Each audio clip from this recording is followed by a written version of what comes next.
Queridos amigos del taller de filosofía, pues hoy, lunes 28 de agosto del 2023, les grabo y les mando la lección 0029, que es una continuación perfecta, muy estrecha, con la lección anterior, donde habíamos dicho, recuérdenlo por favor, que el conocimiento es un acto necesariamente inmaterial, porque es evidente que las cosas materiales se nos hacen presentes sin su materia. De lo contrario, como decíamos ya, ser conocido implicaría bilocarse y nuestra cabeza sería un enorme almacén. Así que la intencionalidad del conocimiento supone inmaterialidad, incluso cuando conocemos a través de los sentidos, que son órganos corporales.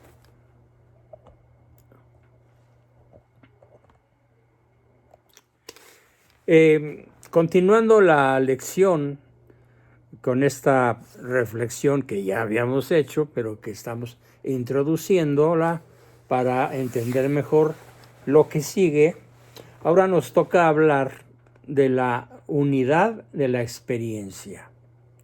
¿En qué consiste la unidad de la experiencia? Bueno, pues comenzamos con una crítica al racionalismo. En cierta forma, lo digo pues con cierta tristeza, somos hijos de la postmodernidad. Y eso es un verdadero azote. Así que en parte por el vicio racionalista de la posmodernidad y en parte por la propia experiencia de nuestro conocimiento intelectual, tendemos a concebir el conocimiento como un proceso rigurosamente deductivo, basado en ideas claras y distintas.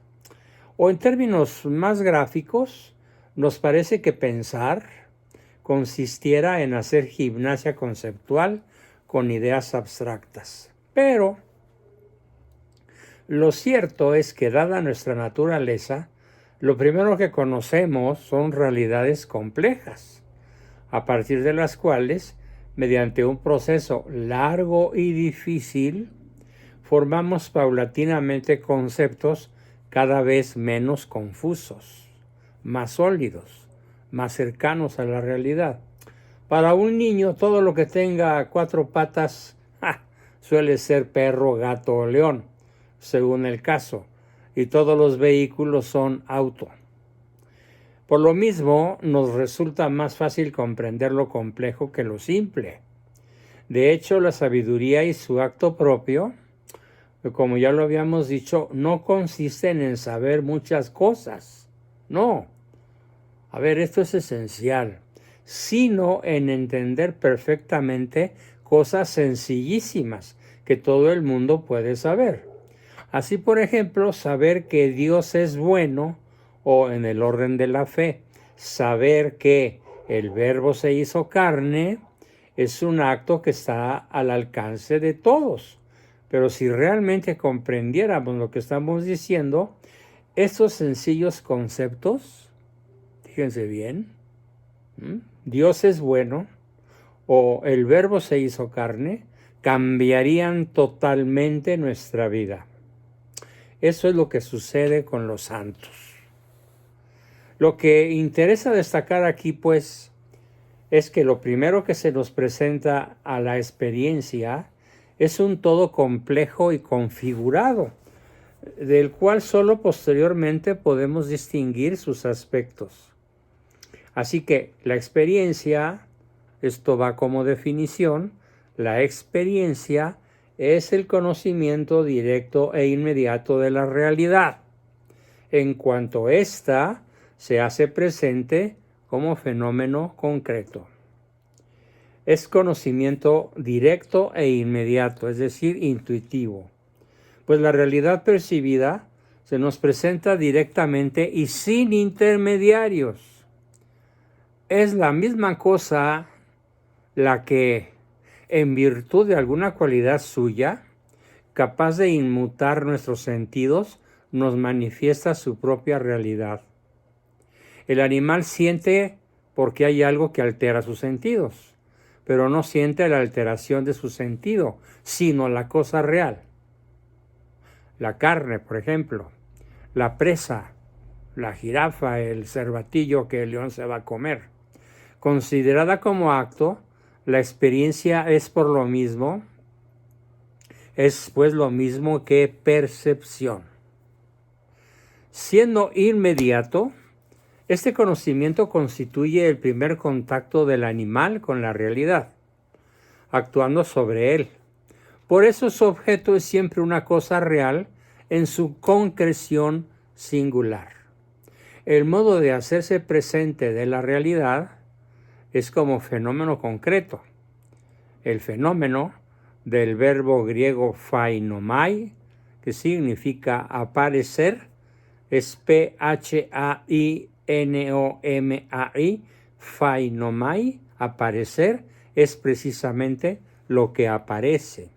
Y lo que nos aparece de modo primario e inmediato no es la cualidad sensible que modifica el sentido, el color, la forma, el movimiento, no, sino una cosa, un objeto completo, estructurado de acuerdo a ciertos esquemas perceptivos, ya sean naturales o adquiridos, aplicados a las cualidades recibidas por los sentidos externos.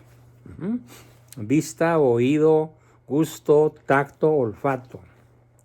Se trata, pues, en primer lugar, de un objeto completo y complejo, es decir, de cosas reales en su concreta realidad singular. Cuando yo veo este celular en el que estoy grabando, no capto el negro en cuanto negro, sino que capto el celular completo en su concreta realidad singular. Solo después de mucho tiempo, y no sin mediar un acto intelectual, seremos capaces de distinguir sus diversos aspectos a partir de los actos de nuestros diversos sentidos externos. Un perro jamás llegará a distinguir su vista de su oído, y en su percepción carece de sentido la diferencia entre su amo y el olor de su amo. ¿Por qué? Porque solo percibe algo sobre lo cual no puede pensar. ¿Por qué? Porque es un animal irracional. En cambio nosotros, al ser seres racionales, podemos distinguir perfectamente entre nuestra pareja y su olor.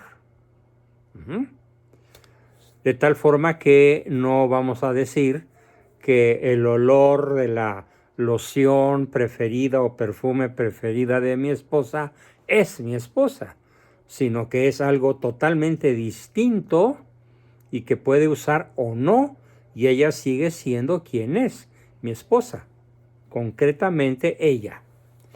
El objeto es pues percibido de acuerdo a esquemas perceptivos en los cuales participan también percepciones del pasado, elementos volitivos de la voluntad, eso quiere decir volitivo, e incluso conceptos y juicios de la razón. Estos esquemas corresponden a lo que podemos llamar experiencia habitual. Así, por ejemplo, todos nosotros percibimos como peligroso aquello que en algún momento nos causó daño, y un arqueólogo lee con toda claridad las inscripciones de unas piedras en las que yo no veo más que algunas grietas superficiales.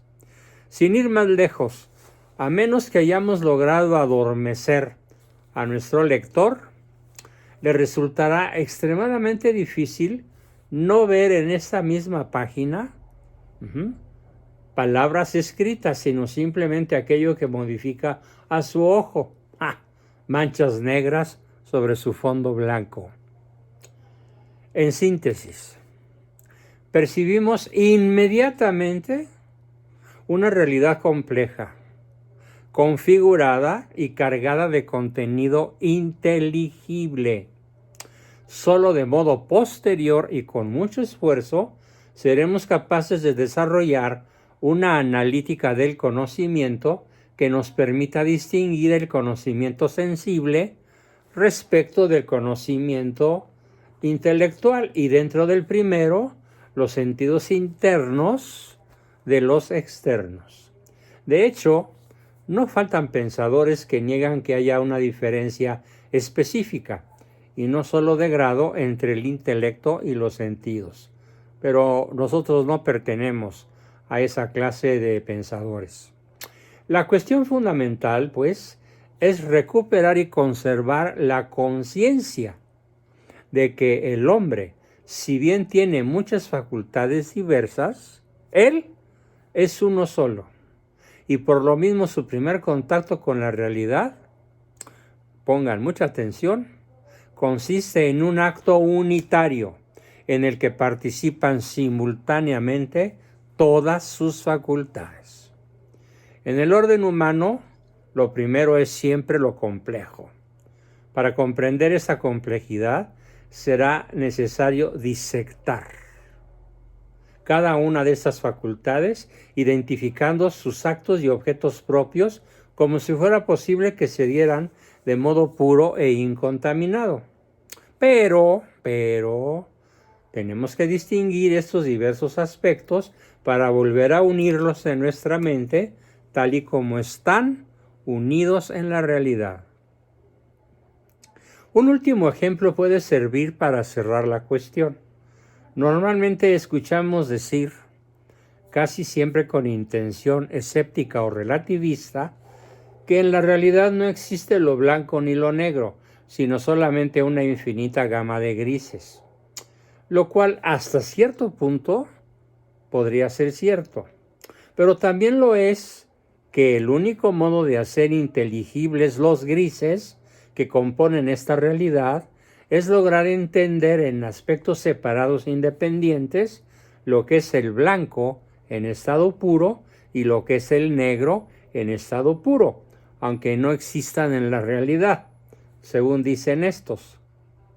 Y entonces, solo entonces podremos volver a esta misma realidad para considerar en qué medida se da el blanco o el negro en cada uno de los diversos estados del gris. En resumen, conocemos en primer lugar lo complejo y lo concreto, pero solo lo entendemos a través de una síntesis de aspectos simples y abstractos. Continuemos con la relativa subjetividad de la experiencia. Todo lo que se conoce es conocido según el modo del cognoscente. No hay experiencia neutra, ya que estará siempre determinada por las disposiciones subjetivas de aquel que conoce. Así, por ejemplo, nuestro gusto musical varía según nuestro estado de ánimo, y un mismo gesto puede significar amistad en una cultura y una ofensa en otra, y no se digan las palabras. Sin embargo, no es lícito sacar conclusiones escépticas a partir de estos hechos cotidianos, pues por mucho que cambien nuestros gustos o disposiciones afectivas o culturales, las cosas externas no pueden entrar en nuestros sentidos de un modo diverso del que lo hacen. Sea que me alegre o me entristezca, sea que me guste o me moleste, el sonido, el gusto u olor que percibo es siempre el mismo. Es decir, fíjense, yo conozco a través de mis sentidos y de modo subjetivo, según mis experiencias, pero el objeto conocido permanece idéntico a sí mismo, sin importar cómo lo percibo yo. Bien, hasta aquí nuestra lección 0029, para no hacerla demasiado larga y no cargarlos demasiado de trabajo. Así que nos despedimos justamente en el minuto 15. de esta importantísima y bella lección. Hasta la próxima.